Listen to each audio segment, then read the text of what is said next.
arrebatamento, como se dará a tirada da igreja da terra.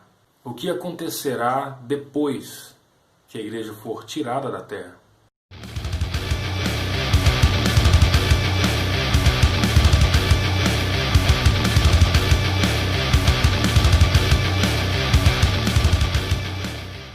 Graças e paz, irmãos, aqui é o Tom Cardoso. Hoje nós vamos comentar sobre o arrebatamento. O que acontecerá com a igreja, o que acontecerá com o mundo quando nós, a igreja, formos retirados pelo Senhor da terra.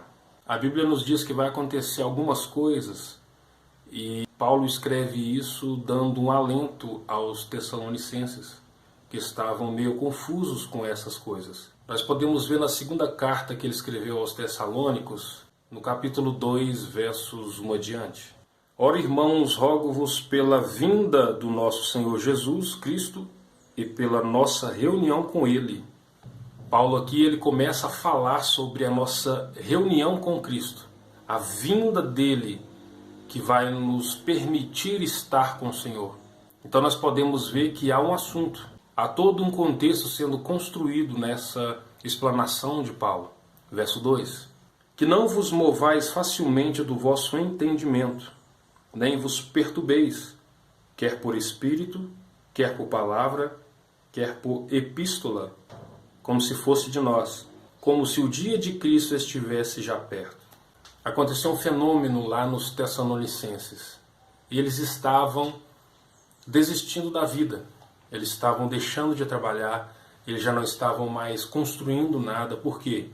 Eles esperavam que Jesus viesse no tempo deles. E Paulo intervém dizendo, meus irmãos, não façam isso. Continue a vida de vocês, porque essas coisas se darão. Mas não é porque se darão que a gente deve ficar paralisado. Existia uma paralisia na igreja de Tessalônica. E existia muita especulação sobre a vinda de Cristo, sobre a nossa reunião com Ele. E Paulo começa aqui a destrinchar um pouco daquilo que ele ensinava aos Tessalonicenses. Verso 3. Ninguém de maneira alguma vos engane, porque será assim, sem que antes venha a apostasia e se manifeste o homem do pecado, o filho da perdição. Aqui Paulo ele cita algumas coisas que devem acontecer antes da vinda de Cristo. Ou seja, a vinda de Cristo estava sendo adiada até que se cumprisse algumas coisas. Então ele começa a dizer, meus irmãos, não vos perturbeis, porque vai acontecer a nossa reunião com Ele. O Senhor vai vir no seu dia, no dia de Cristo, ou no dia do Senhor. Mas não vos moveis, não perturbe o vosso coração, porque algumas coisas têm de acontecer. Primeira delas, apostasia. Nós podemos ver que a apostasia é uma palavra grega que não foi traduzida. Ela foi transliterada, ou seja, foi pegada do grego e reescrita no português.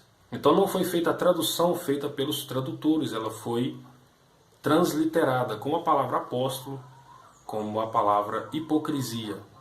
E a palavra apostasia significa afastamento, longe de, apartar-se de. Há hoje um pensamento que a palavra apostasia significa apartar-se da fé, simplesmente. Mas é como se eu dissesse, aquele irmão se afastou. No nosso entendimento, a gente tem a ideia, na igreja contemporânea, de que é um afastamento da fé. Mas é como se eu dissesse, aquele irmão apartou-se, ou se distanciou. No nosso cotidiano, como igreja, a gente tende a entender que ele se afastou da fé. Mas eu posso dizer, esse irmão se apartou da minha cidade, esse irmão saiu ou foi afastado do emprego. A palavra apostasia não pode ser entendida simplesmente como apartou-se da fé. Pode ser apartou-se de algum lugar, apartou-se do meio de nós, apartou-se do emprego. Segundo acontecimento, a manifestação do homem do pecado, que é o anticristo. Então Paulo está explicando que tem que haver uma saída de alguma coisa que ele não especifica aqui, e a manifestação, logo depois dessa apostasia, desse afastamento, a manifestação do homem do pecado. Verso 4. O qual se opõe e se levanta contra tudo que se chama Deus, ou se adora, de sorte que se assentará como Deus no templo de Deus, querendo parecer Deus. Nós podemos ver aqui que Paulo fala como o anticristo irá se manifestar. Ele vai sentar no templo de Deus. Ora, mas o templo de Deus não existe mais. É verdade, mas a cidade de Jerusalém também não existia há aproximadamente 1900 anos.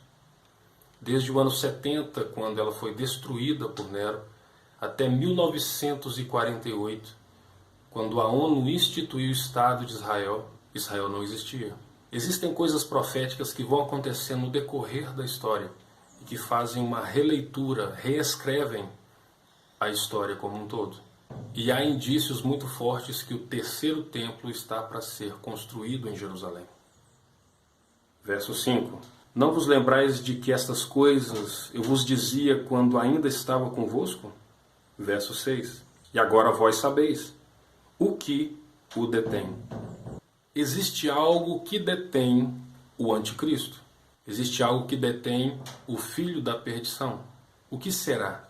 Nós podemos olhar para o primeiro versículo e perceber que Paulo se trata da vinda do Senhor e a nossa reunião com Ele. Então, a vinda do Senhor é o que impede a aparição do anticristo. E tem um acontecimento que implica na vinda do Senhor, a nossa reunião com Ele. Então a gente começa já a entender que a nossa posição nessa terra impede o anticristo. Verso 6. E agora vós sabeis o que o detém, para que a seu próprio tempo seja manifestado. O anticristo. Verso 7. Porque já o ministério da injustiça opera.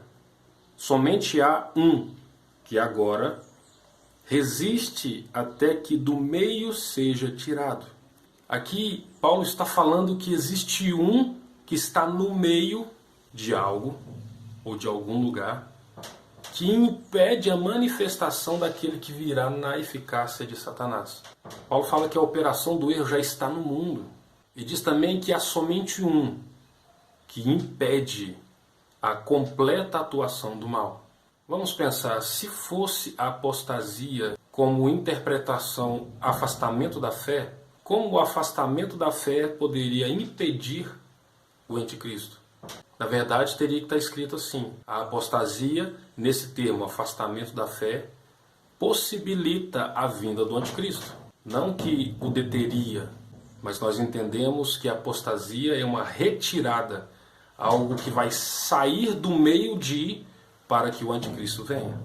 Existe algo que vai ser tirado do mundo, que vai possibilitar a manifestação do anticristo. A igreja, no poder do Espírito Santo, vai ser retirada dessa terra. Aí o anticristo terá o poder de manifestar o seu plano maligno e instaurar aqui a grande tribulação. Sim, a igreja e o Espírito Santo serão retirados. Mas nós podemos perguntar, o Espírito Santo não é Deus e ele não pode ser retirado do mundo? Entender essas coisas é muito fácil. Quando Jesus subiu ao céu, foi assunto ao céu, ele disse: eu lhes enviarei outro Consolador. E se eu não for para o céu, ele não virá. Ora, se o Espírito Santo veio, é possível que ele também vá. Claro que estamos falando da sua manifestação por intermédio da igreja, seus dons e ministérios. O Espírito Santo já estava no mundo quando ele foi criado, ele pairava sobre a face das águas. O Espírito Santo já estava no mundo no Antigo Testamento, mas ele veio com sua atuação por meio da igreja, revelar Deus ao mundo. Então é fácil entender que ele também irá. E Apocalipse diz que o Espírito e a noiva dizem: vem. Verso 8. E então será revelado o iníquo, a quem o Senhor desfará pelo assopro da sua boca e aniquilará pelo esplendor da sua vinda. A todo momento Paulo está falando da vinda do Senhor, da retirada da igreja da terra, da nossa reunião com Ele, que impede o anticristo. E esta retirada e esse afastamento da igreja, ou seja, essa apostasia da igreja da terra, vai deixar um campo fértil para a atuação do anticristo. Que eu possa ter te ajudado a entender esse capítulo, que eu possa ter te ajudado a entender sobre o arrebatamento da igreja. Compartilhe esse vídeo, faça ele chegar a mais pessoas para que elas possam entender o que acontecerá no fim e que possamos crescer na graça e no conhecimento do nosso Senhor e Salvador Jesus Cristo.